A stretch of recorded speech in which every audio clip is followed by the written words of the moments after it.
Assalamualaikum warahmatullahi wabarakatuh. Hello guys. First of all, thank you for the opportunity given to our group. Also, we would like to thanks for Ma'am Jeminas Titi for giving us the opportunity to share the result of our group discussion. Introduce us from group 1, which consists of 6 members, including myself. My name is Putri Widya Saldin P as moderator. Muhammad Fikri Anggeraja for the first speaker, Kilkisal Sabila Kuratul Aini as the second speaker, Rizky Ananda Muhammadiyah M as the third speaker, Ufia Ananda Rahman as the fourth speaker, and Rindi Antika as the last speaker. In this video, we will discuss material related to translation methods. So, let's get moved to material. According to Newmark 1988, the translation method is divided into two, SL emphasis and TL emphasis. SL emphasis consists of 4 methods: word-for-word translation, literal translation, faithful translation, semantic translation. And TL emphasis is also divided into 4 methods. It's adaptation, free translation, idiomatic translation, and communicative translation. In SL emphasis, it is divided into 4 forms of translation methods, including the following. First, word-for-word translation. In this method, SL word order is preserved. The words are translated singly by their most common meanings. It is out of context. Newmark 1988-46 stated that word-for-word translation has the characteristic that is to understand the mechanics of the search language, or to construe a difficult text as a pre-translation process. And the second, literal translation.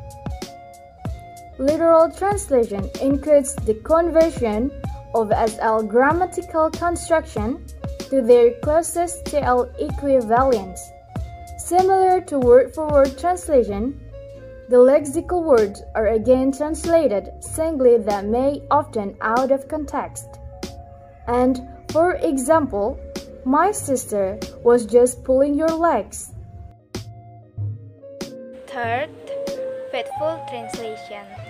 This kind of translation attempts to produce the precise contextual meaning of the regional within the constraints of the TL grammatical structure. Newmark 1988. For example, it's raining cats and dogs. In meaning, ada hujan deras sekali. The last are for semantic translation. This type of translation differs from faithful translation only when the translation must take more account of the aesthetic value of the SL text. Semantic translation can be clearly seen if the search language text contains many cultural terms. The terms in the search language is translated by means of a neutral expression in the target language, not in terms of the same culture. Newmark 1988. For example, it's raining cats and dogs. In the meaning, hujannya deras sekali. TL emphasis. In this method, there are also 4 forms of translation according to Newmark 1988, which are as follows. First, adaptation. Adaptation, as a form of translation, is considered the freest form of translation.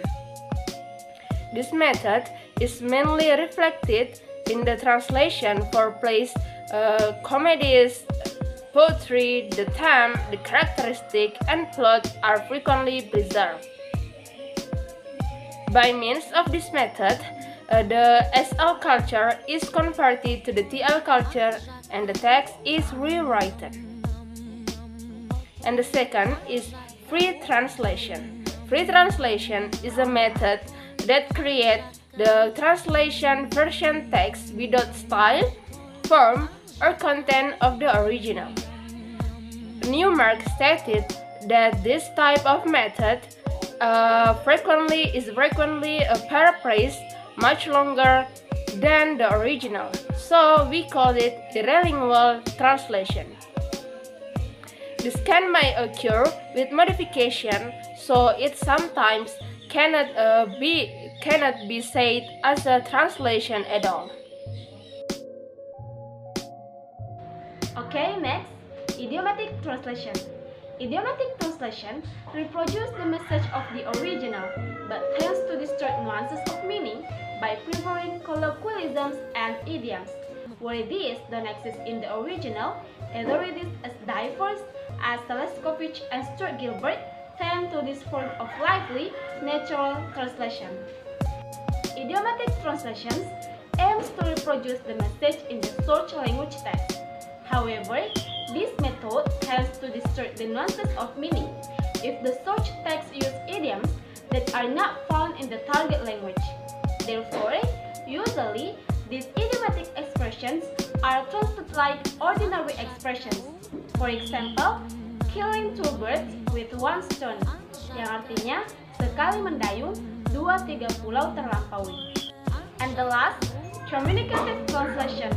Communicative translations attempt to render the exact contextual meaning of the original in such a way that both content and language are readily acceptable and comprehensible to readership.